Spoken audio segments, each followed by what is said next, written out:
Good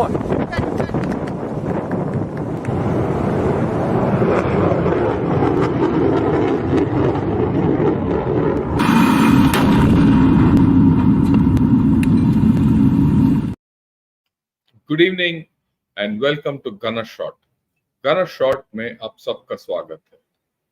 Today we are going to talk of the ubiquity of space.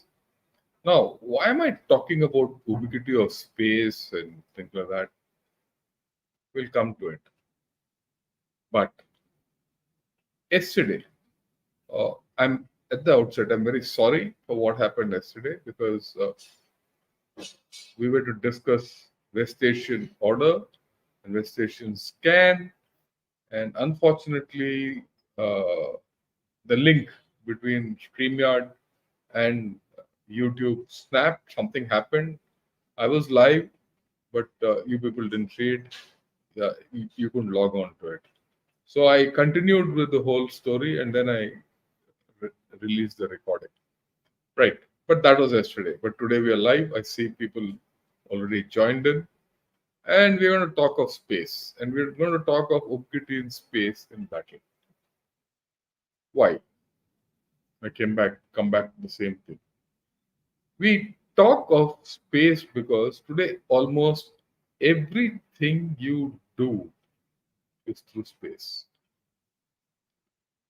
Space is so ubiquitous that it pervades everyday life.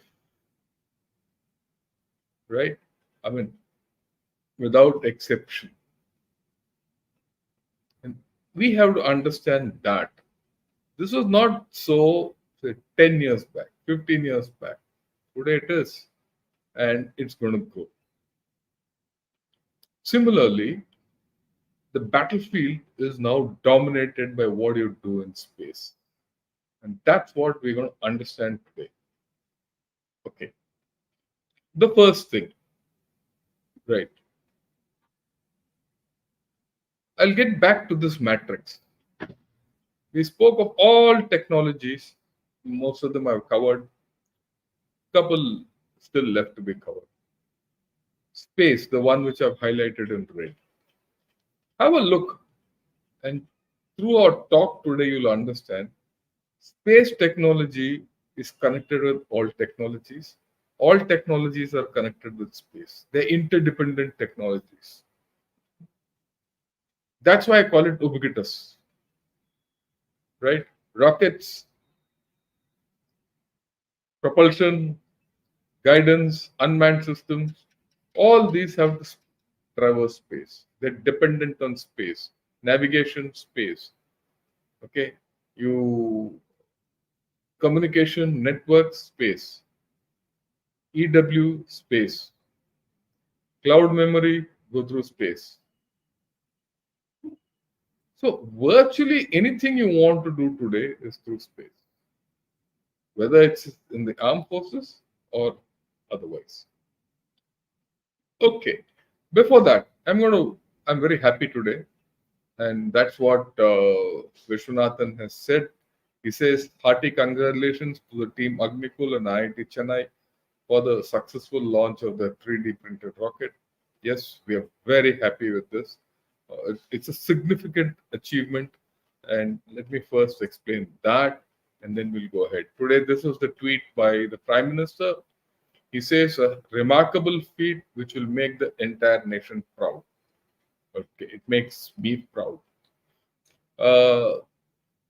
He says, the successful launch of Agniban rocket, powered by the world's first single-piece 3D printed semi-cryogenic engine, is a momentous occasion for India's space sector and a testament to the remarkable ingenuity of our Yuva Shakti.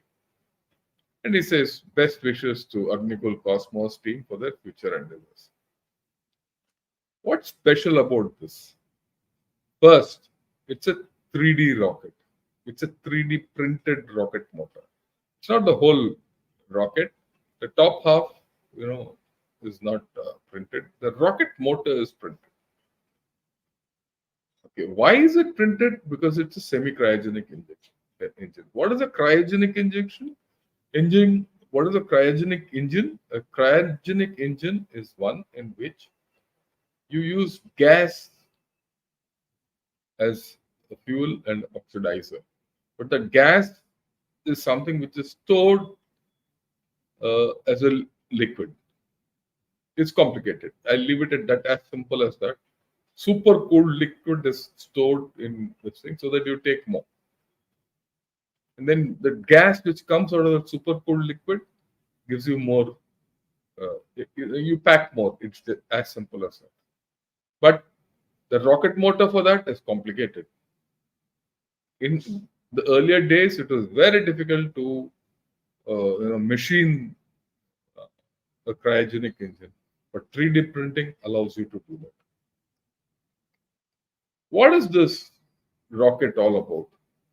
What was sent off was a single stage suborbital system. What is a suborbital system? We'll just understand the atmosphere and you'll understand this. Look at this. You'll understand this. See the left one. The layers of the atmosphere. You see troposphere, stratosphere, mesosphere.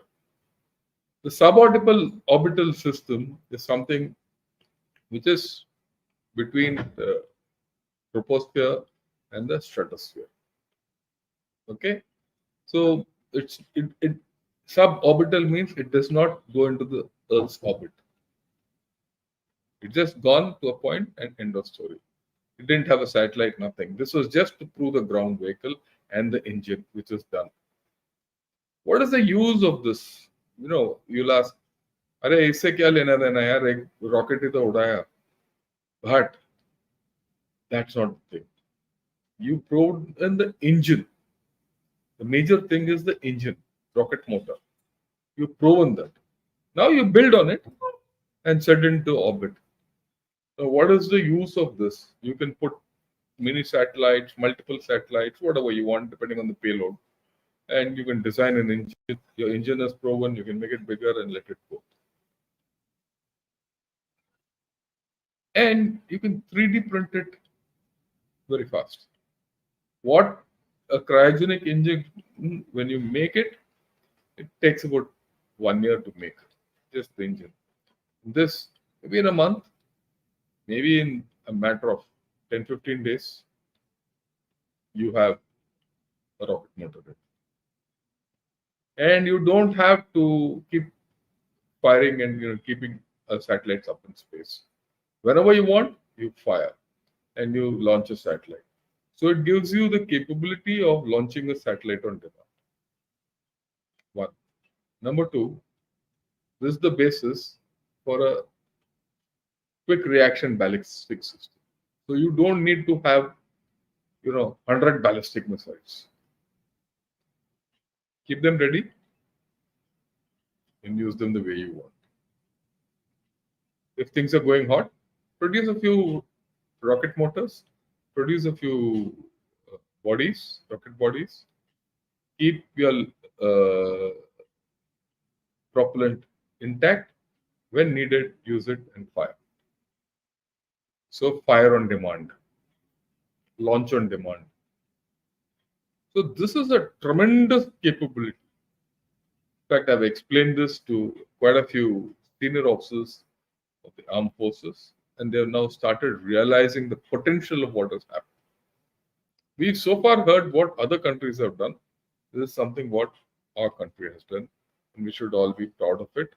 And from your side and from my side, I do wish to congratulate the complete Agnikul team and its mentors who are part of my faculty in IIT Madras on this stupendous achievement, and wish them all the more success in future.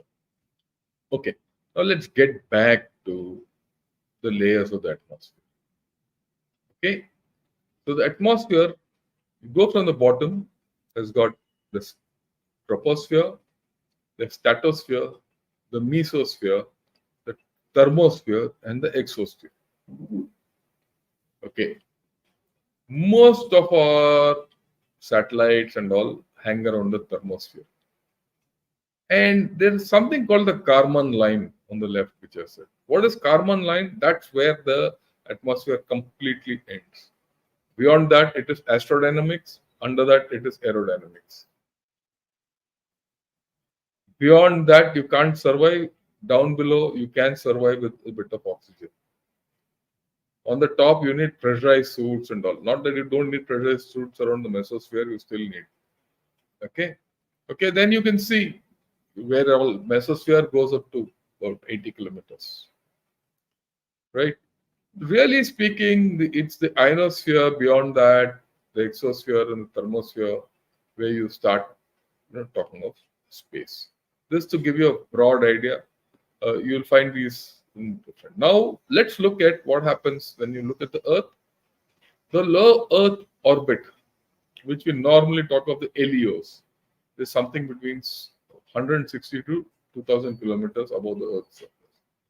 The medium Earth orbit satellites in space, or the medium Earth orbit, is 2000 to about 35,000 kilometers. Normally around 20,000 kilometers. The geostationary orbit is at 35,000 kilometers, 35,786 kilometers. And the high Earth orbit is beyond that. Normally, satellites get placed in these four. Right. I'm getting to some basics before I get to the other fundas. So this is how it is. Okay. Right. What is special about the geo or the geostationary orbit or the geosynchronous orbit? Why is it 35,000 kilometers? Because it's 35,000 kilometers because the Earth from top to bottom is 35,000 kilometers. At any given point, it covers the entire footprint of the Earth. Okay, now you look at it.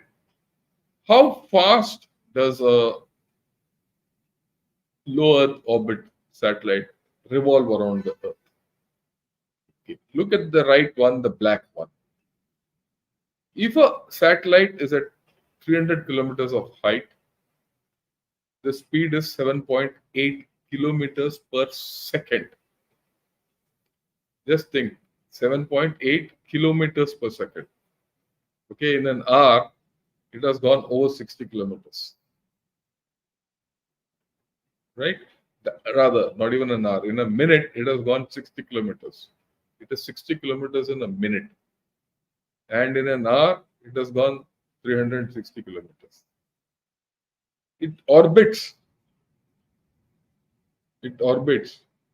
the Earth in 90 minutes. I think I've given you the wrong calculations. The orbit time around the Earth is 90 minutes. In 1.5 hours, it's gone around the Earth. And it does 16 orbits in 24 hours. If the height is 1500 kilometers, right, the speed is 712, so, right, kilometers per second. 7.12 kilometers per second. Orbit time is 120 minutes and 12 orbits in 24 hours. So that's how the LEOs are going around the Earth in orbit. So LEO means it's gone 90 minutes to 120 minutes, it's gone around the Earth. In a 24-hour cycle, it visits you twice. Okay. And every point on Earth, it visits twice in 24 hours. Okay. Now, so let's see how many satellites are around the Earth. Okay.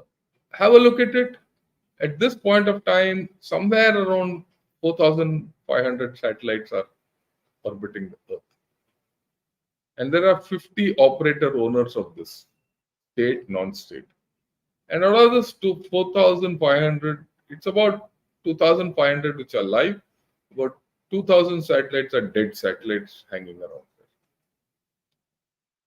there. Okay.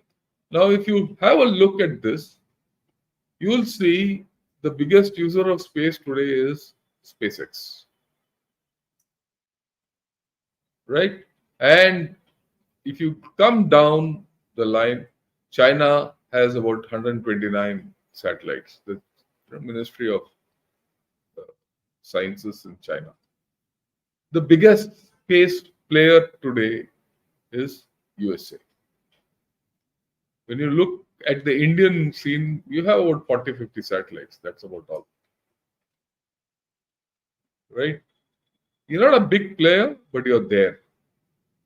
The bigger players are USA, China, Britain.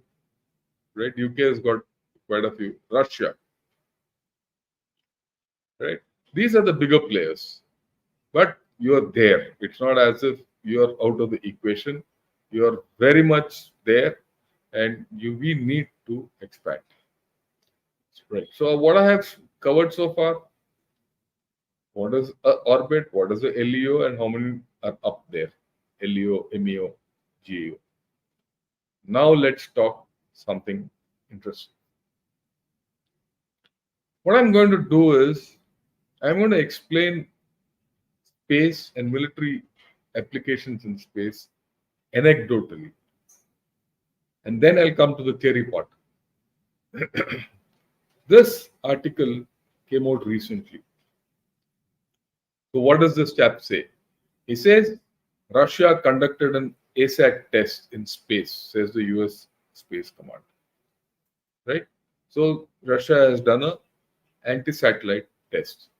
And what is the anti-satellite test? The ASAT test. We have also done it. I'll come to it a little later.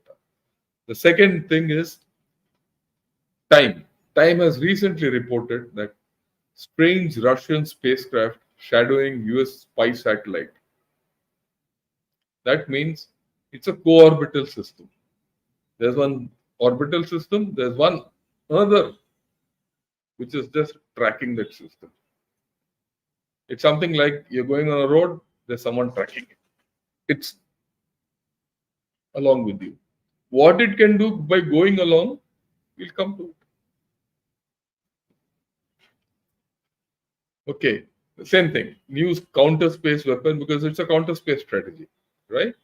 And then the Chinese, because what the Chinese are doing will give you what counter space is all about and how it is. He says in December 21, a new Chinese space debris mitigation satellite grappled with a defunct Chinese navigation satellite, transported it from low Earth to a distant graveyard belt. Graveyard belt is a belt in which all dead satellites are thrown or taken. And then this satellite returned to a geostationary orbit. Now, what happens in this is very simple. If there's a co-orbital system, there's a satellite which is going around along with yours. This capability means he can pick up your satellite, take it to a graveyard belt, dump it, and he'll get back to his station. That is the thing. Interesting thing. So China has this capability. So will Russia have this capability. So will USA have this capability. Which means this counter space capability can nullify your satellites. They don't have to destroy it. Okay. Second, around the same time, China tested a fractional orbital bombardment system. I spoke about this day before yesterday. What is it?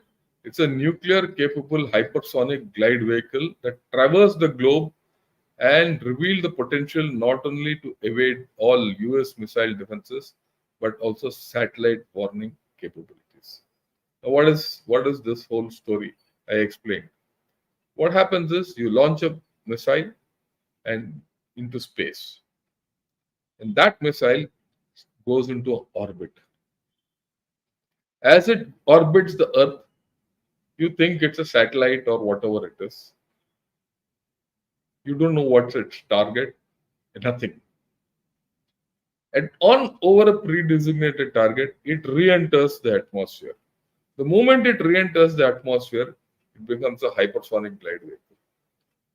It uses the speed in orbit to enter back and go to hypersonic velocities, and then maneuvers back onto the target almost deep from the top. So it evades everything. Air defenses are difficult. This China has demonstrated. In fact, China is the only country which has demonstrated this capability. Okay, right. Changguang Satellite Technology is a private player in China. It is orbiting a mega constellation of its own. That by 2030, it should be able to image any point on Earth every 10 minutes.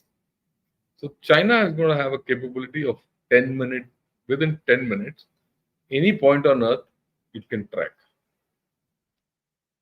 No, of course, he says, given the blurred lines between public and private sectors in China, it is reasonable to expect that the Chinese military will have reliable access to Changwang's collection. There's no doubt. Civil military cooperation is the name of the game. It's not only China which is doing. You see what Starlinks has done. Starlinks already has this capability, incidentally. We'll just come to that story also. It's very interesting what's happening in space. Okay. Now, what is the US doing? The US Department of Defense has announced an ambitious plan to launch 1,000 satellites over the next decade. China wants to do something like Starlink, but it wants to use 26,000 satellites over a period of time. Okay, it wants to cover the entire world. What those chaps are doing earlier. Why are people doing all this? Because satellites have become much cheaper and easier to launch into space. The उसका जो प्रमाण है, why they become cheap and all that. You've seen a startup in India has done it. Okay, USA and China are aiming for something called the constant stare capability. What is constant stare capability? What I told you, you have so many satellites up there at every point on Earth is constantly under surveillance. Call it constant surveillance, constant stare. It's the same thing. Now, you get a lot of data. So AI, big data, and cloud computing. So if you want to do all this, you need cloud. So when I spoke of cloud, people think, what are you talking of cloud? But cloud is cloud. If you don't have cloud, all this is waste. Because you're going to get a whole lot of data. It's going to be kept. And this data, you might like to keep it for 20, 30, 40 years. So AI, big data, and cloud computing will help the process all this information and flag what you and I need to review. A lot of junk will flow into this. They're not interested. So the next generation of space-based surveillance would offer unprecedented opportunities to deter and disrupt attempts to start a war by surprise. That's the thing. But the converse is also true. It helps start a war by surprise. So surveillance can assist you in commencing a war. It can assist you in stopping a war. Okay. Now let's look at this. This is what has happened today. Convergence of advanced technologies, that is reusable rockets, smaller semiconductors, high-powered AI, is making it possible to obtain constant stare capability. Because it's become cheap. There's the cost of a rocket launch has fallen dramatically from $27,000 per pound to $1,200 per pound. Less than 1/10. In fact, it's 1/5. In fact, not 1/5, it is 1/20th. Okay. Why? Thanks to nanotechnology and miniaturization of semiconductors. So semiconductor technologies come into play. Right. This is the very interesting part. He says satellites with advanced intelligence gathering capabilities can be as small as a bread box or a backpack. So if you want to send just a backpack up into orbit, you don't need a great rocket. Or with a great rocket, you can put 100 backpacks up. So you can deploy a constellation on the go. That's the capability which is coming in. Okay. Here again is very interesting. Now, there are private satellite launching companies which have leveraged all these technologies to build mega constellations. No, nothing like this.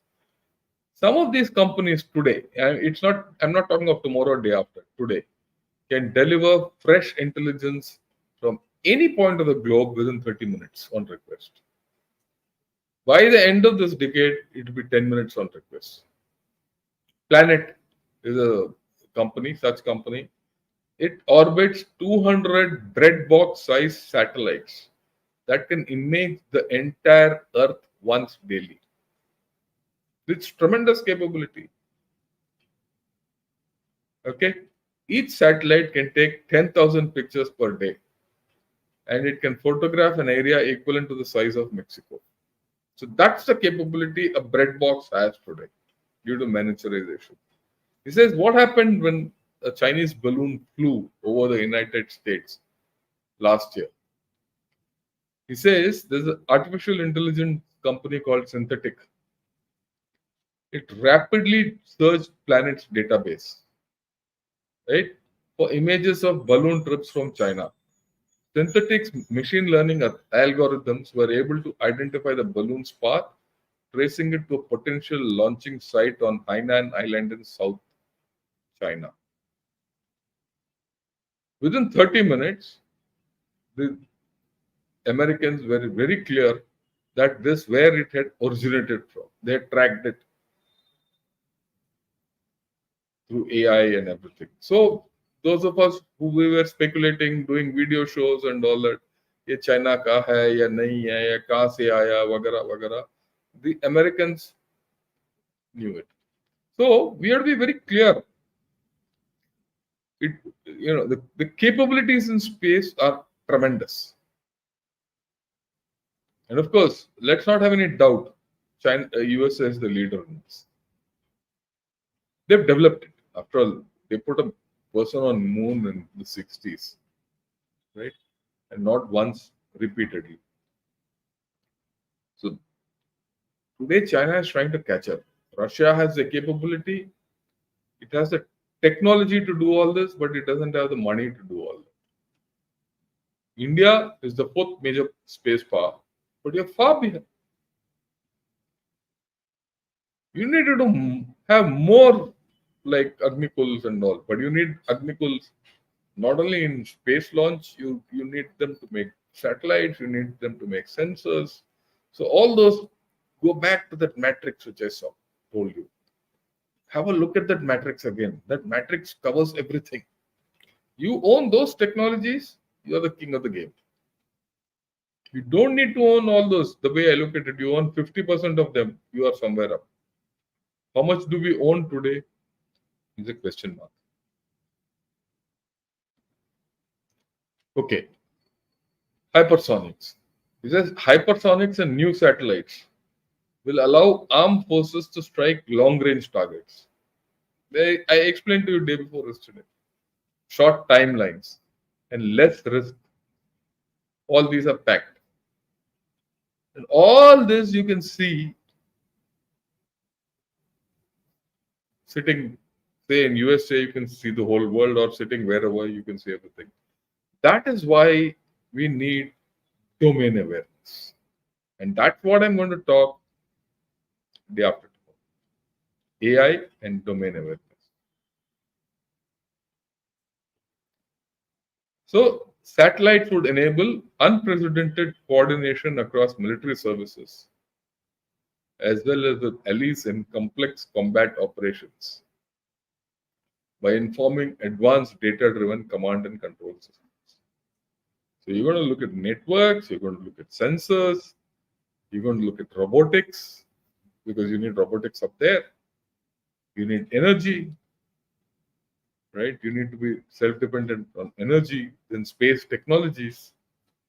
networking technologies, EW, you name it, everything is looped into space. Okay, now I'm going to talk some theory. Today, the terrestrial battle, whatever battle you do on Earth, is being actually done through space. Once upon a time, it was not so. Today, it is. See how we are using navigation and GPS, and all most navigation and GPS systems are medium Earth orbit or equivalent systems. Basically, MEOs, about 20,000 kilometers away. You want intelligence gathering, right? LEOs. Communication and metadata you get from geostationary orbits, GEOs. So a network of satellites in a joint operations, which involves land, air, and sea domains, are enabled through a combination of satellites and LEO, MEO, and GEO. So when you talk of networked operations, these three come into space. So actually, the battle in the terrestrial domain, Earth-based domains, you're fighting through space. Over and above that, you need space for electronic warfare, whether it's ESM or EHCM or information warfare or cyber warfare. Now today, LEOs detect missile locations, launches, and nuclear detonations. Everything. It controls the launch and it locates a launch. Terrestrial battle is space dependent. That's the point, right? And look, these points, I don't know if anyone you heard or not, but those of you who are appearing for competitive exams, whether it's UPSC or whether it's staff college or whatever, these points will come in. You might not find them anywhere. Okay. Now we're going to talk of a bit of Star Wars. I'll take you back. What was Star Wars? It's a battle in space. Space Defense Initiative. This was a program which Ronald Reagan started in 1983 when he was a president. What was it all about? It was to develop a space-based, this is verbatim, and it's very nicely written by someone. Develop a space-based missile defense program that could protect the country from a large-scale nuclear attack. So, space-based missile defense. So, missiles in space will intercept a large-scale nuclear attack. So, when a ballistic missile goes in space, it's destroyed there. That was the idea. It involved many layers of technology that would enable the US to identify and destroy automatically. Automatically means you need to have AI, you need to have command and control, all that. Those days in 83, no one had all this, but Ronald Reagan and the company had the vision to think of all this. Automatically, a large number of incoming ballistic missiles, as they were launched, as they flew, and as they approached their target. So at launch, mid-course, and at terminal phase. Expand this today. You expand it, it is not only ballistic missiles, you are now looking at hypersonics also. So your defense against hypersonic depends on space. Okay. Right. The idea was dependent on futuristic technology, including space-based laser systems that had not yet been developed. Critics of the proposal nicknamed SDI as Star Wars after the movie of the same name. Okay, what did it do? They started innovating and they started researching for these technologies. Russia tried to catch, and it broke Russia's economy. One of the things which Russia failed to do or rather couldn't catch up was because the expenditure involved was so much. They tried, part of it went into nowhere. But Russia has got the technology still for this. So these technologies today, AI, robotics, materials, nanotechnology, all these are being packaged for the battle up there. Okay. Now, let's talk of space-based weapons. I mean, SDI 83 में Ronald Reagan thought of it and conceptualized it, right? And Yuri Andropov, who was then the president of USSR, fell for it. What does it involve? It says kinetic or non-kinetic. So kinetic and non-kinetic in nature, and can have effects that are either permanent or temporary. So a space-based weapon could be laser, DEW, high energy, whatever. Okay? Or it could be a missile.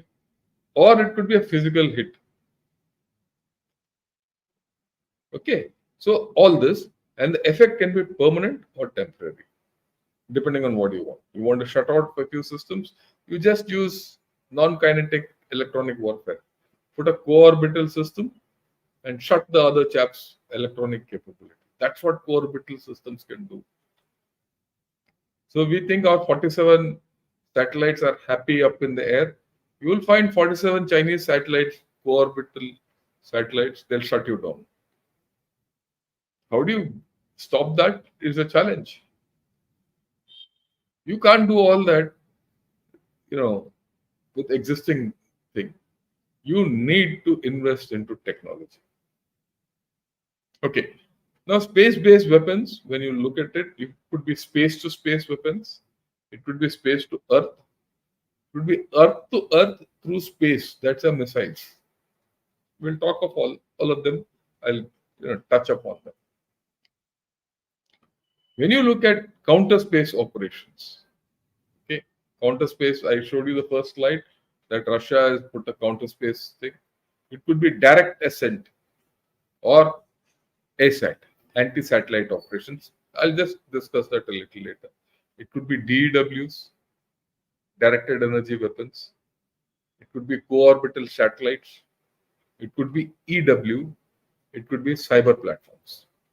Any of these you can use as counter space gap.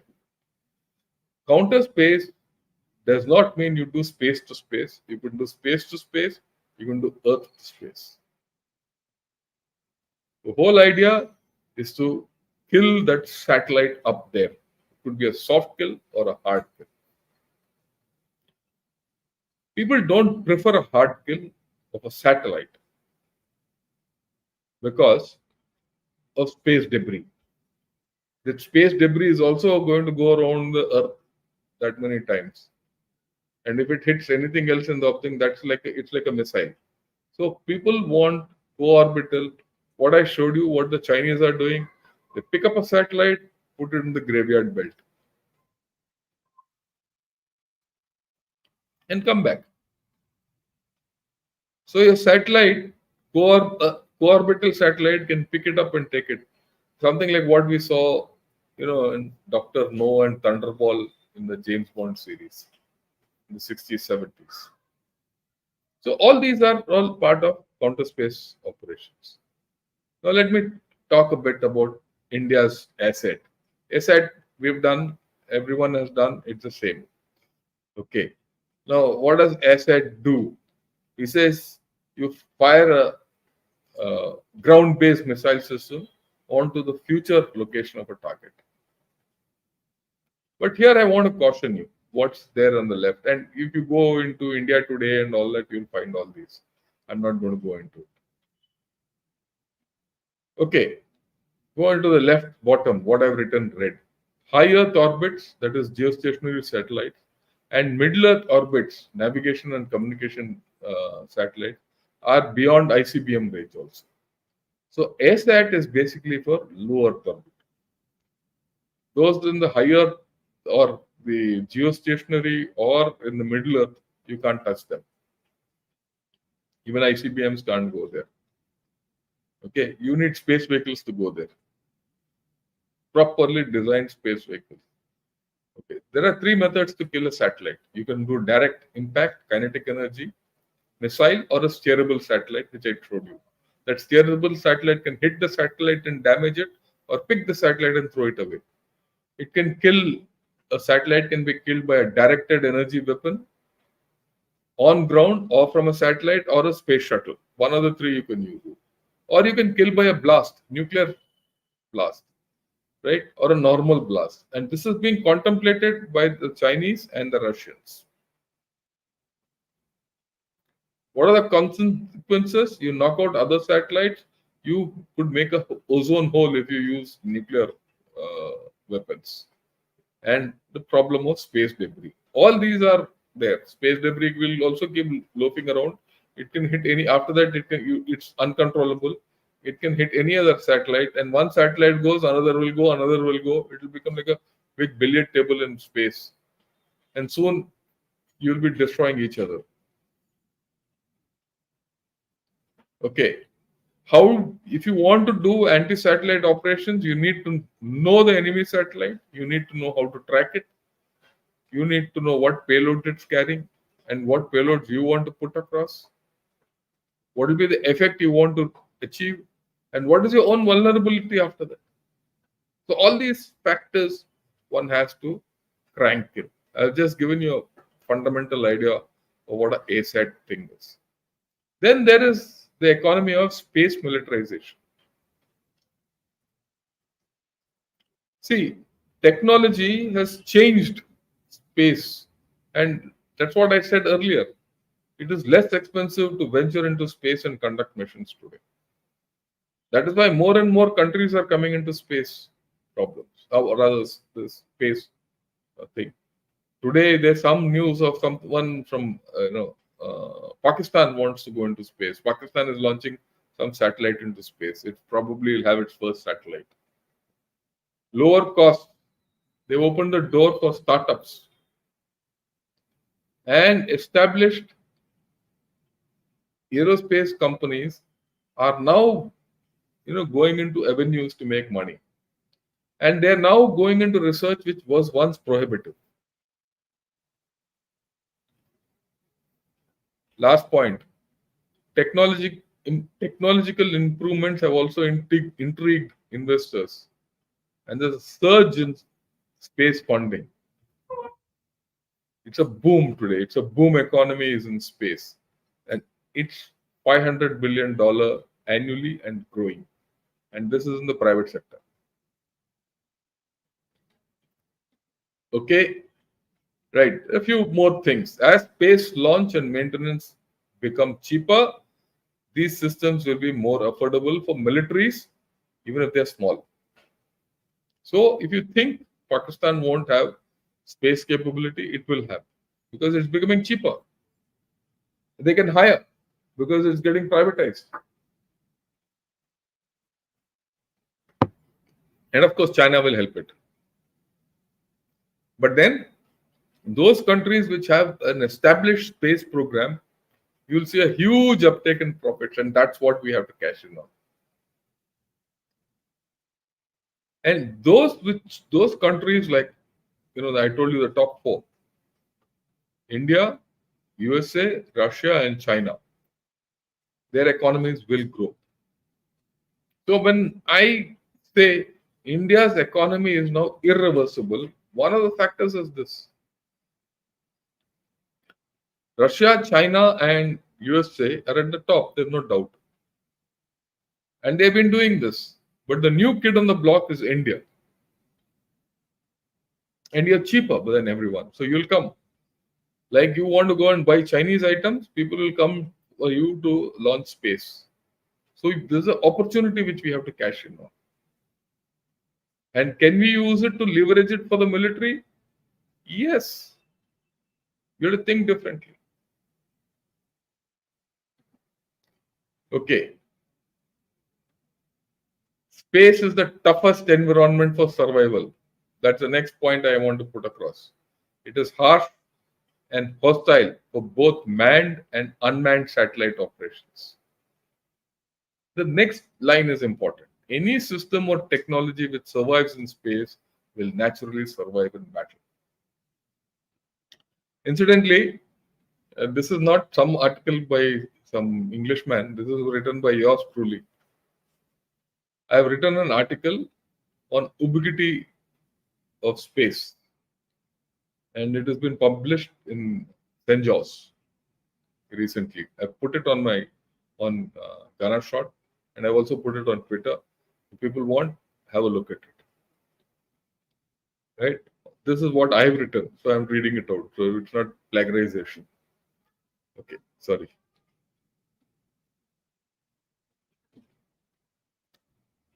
Now, any space-based system contains technologies which have a natural application on the battlefield. This is important, especially for us.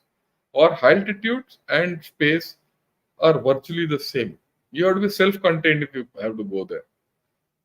Now, you need to master space system technologies. I told you, robotics, nuclear, new materials, ultralight devices, high strength materials, superconductors, hydrogen, energy systems, AI, communication, energy harnessing, and cyber. There's a few more can come in. You will have immense payoff in development of advanced cutting edge weapon systems. Are we doing anything very seriously on this in terms of research? I'm trying to push people into this.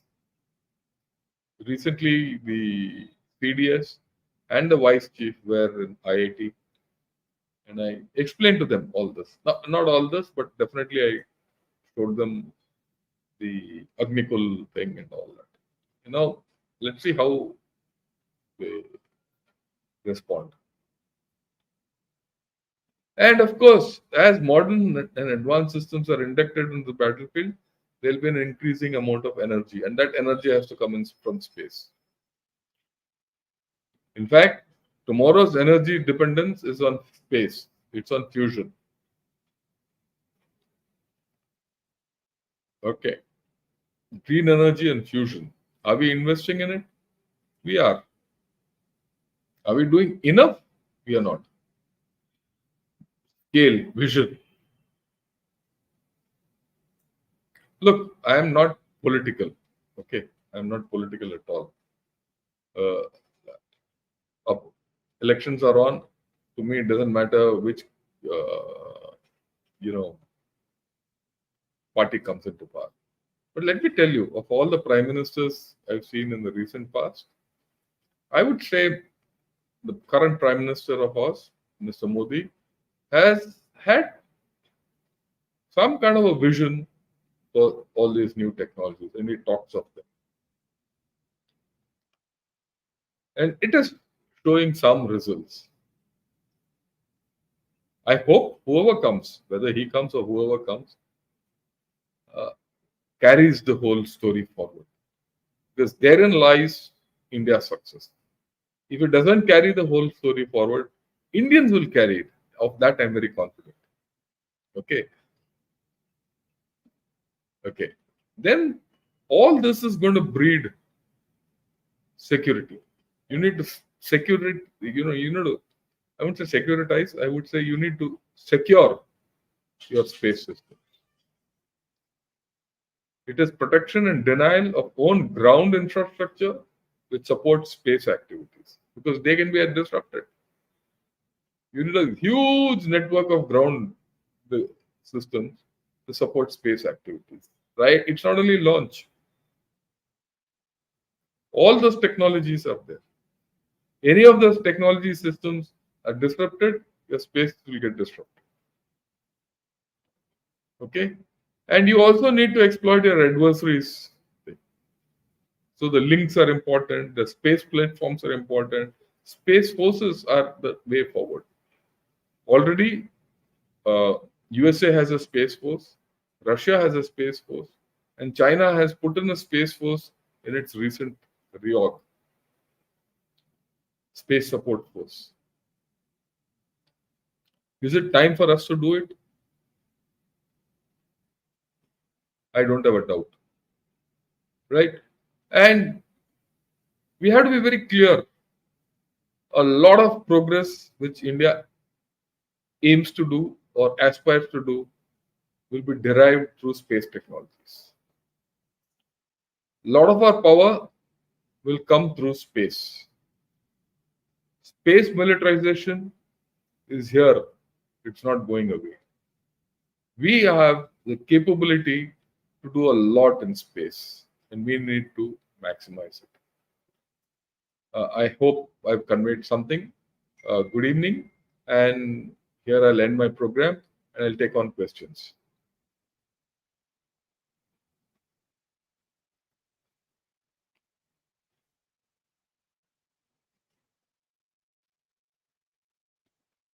Why can't we make 3D printed weapon systems when we're able to make rockets?